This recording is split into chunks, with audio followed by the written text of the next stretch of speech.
Now, as South Africans do their best to keep warm, authorities are making efforts to house people who lost their homes in the fire at the Jika Joe informal settlement in KwaZulu-Natal.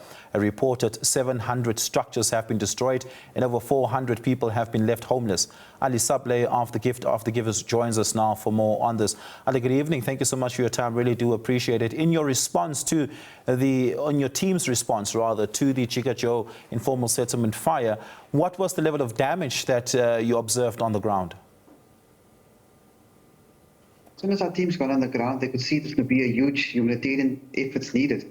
Our teams immediately responded due to the weather warnings, working with authorities prior to the weekend, informing us of the cold weather coming through, immediately distributed blankets, mattresses, warm clothing, disaster management teams were in the process, and the family members came on board to accommodate those who had no roof over their head.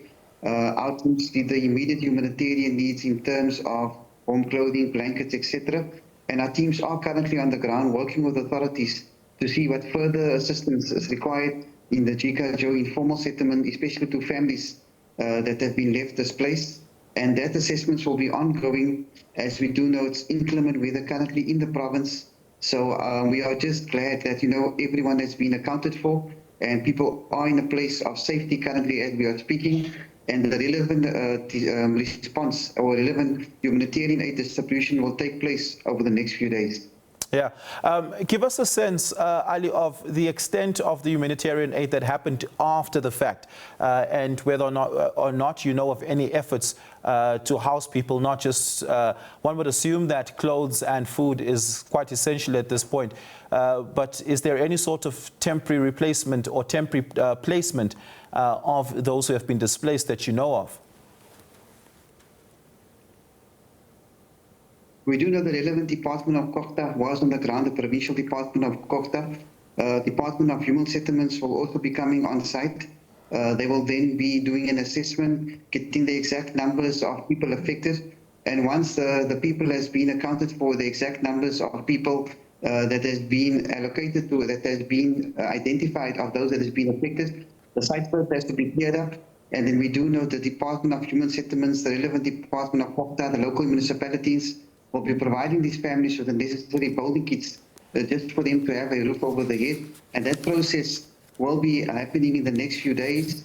But the first priority was getting the families in a place of safety, not being exposed to the inclement weather that's currently the province is going through. And our teams are also on standby for other parts of the country as well. Yeah, let's go to other parts of the country, particularly the Western Cape and the Garden Route, where for months now have been on the ground giving some level of humanitarian aid there. What has been the impact across the Western Cape that your team has responded to or taken note of today, Ali?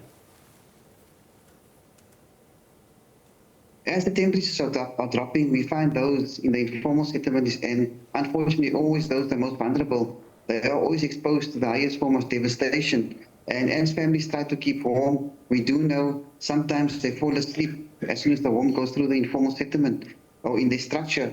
Unfortunately, yesterday 13 structures burned down in Mosselbaai. Our teams are currently on the ground and assisted those families. We had an incident in Mokholeni where 4 structures burned down. Unfortunately, 1 person has passed on. There was a fire in the Drakenstein area. In the last few days, we responded to a huge fire in Mzamo in Houtbaai. So as we see the temperatures are dropping on the ground, we do find that people, especially in the informal settlements, try by all means to keep their family warm. And unfortunately, they are exposed to always to the harshest kind of damages or harshest kind of disaster in terms of fire that occurs. And unfortunately, sometimes we do find, especially during this period, there's lots of life as people find it's too late for them to extinguish the blaze. And our teams are also being on standby. Since this weekend, we've been called by the relevant disaster management teams of the Eastern Cape. As we do know, in some other parts of the area, it's snowing, the pastures are closed, and we are working on a hourly basis with the relevant authority and disaster management teams to see the current situation and if any assistance is required. Yeah. Well, Ali, we're going to have to leave it there. Thank you so much for that update. Really do appreciate it. Ali Sablay was with Gift of the Givers, giving us an update of their efforts, humanitarian response efforts in Jika Joe informal settlement in KwaZulu-Natal, and also their efforts across the Western Cape, where inclement weather conditions has adversely affected a number of communities and areas there.